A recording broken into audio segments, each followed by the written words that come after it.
So I majored in English because I could do that in arts and sciences. And the next thing I knew, I was reading Chaucer and Milton, which was great, but I wasn't doing any writing other than writing papers about those things. So I went through 5 majors in 2 years. I was a library major because I grew up all through high school working at a library and I thought, all right, I liked that.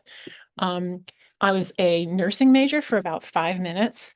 Um, it's a bio major at some point until I realized I was going to have to take organic chemistry, and I hadn't had chemistry in high school, and I got afraid. That's the one I really regret.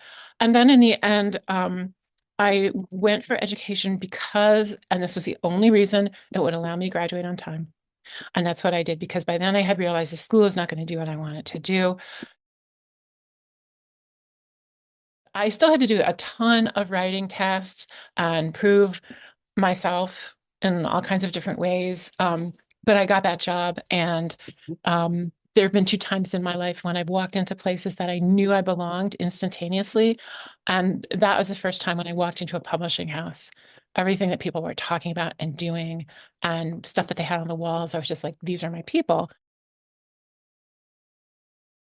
I have been self-employed and working on my own as an independent contractor. And I am about to start for the first time since Scholastic a full-time job. I'm joining the science communications team at NASA. So one of the things I started looking into was how do you tell the story of climate? And people have done a lot of research on it. You all are probably aware that like you can go to school to learn how to talk to people about the climate in a way that will be effective. And I started going to some of those things and learning about it and trying to use my little comic with along with some of my writing to talk more about the environment. I can't write one thing for 4 hours or 8 hours, God forbid. 4 hours is about the limit. And I really can't. I write in 3-page chunks. And if I go to a fourth page, I'm always sorry. But I'll start the fourth page because then I've got a good place to start the next day. Never stop at the end of the chapter. Always start the next chapter so you can just jump right back in and do it. And working in chunks like this is what works for me. It's the second in a little series. The first one was my book, Antarctica, the Melting Continent. And it's basically a little bit of a journal or from first person point of view as a science communicator, getting sent to these different places with the scientists and being at their side. And what we're learning that a tourist might not hear about.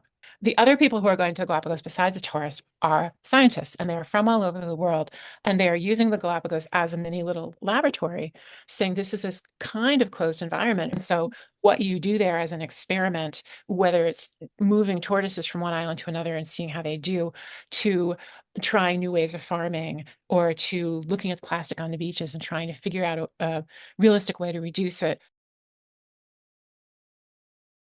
I was applying for funding from the Connecticut Department of Humanities, and they just kept on saying, I just don't see how it aligns with the humanities. And I said, how can environmental issues not align with the humanities? How can arts not align with the humanities? And I'm still puzzling over that sort of restricted view of that. And the idea that you all are going headlong into that, like, okay, we're going to find a connection is brilliant and really futuristic in a lot of ways. Let's stop breaking things down by departments and talk about how people are impacted by the environment. Why are they building highways through certain neighborhoods? Why do kids have asthma? And then how do we tell those stories through our art, through our science communication? Only by doing all those things together and putting a cohesive story together that is approachable for all the audiences can we really make a difference. You can't do it if you leave out the science, or if you leave out the society, or if you don't have the communication tools.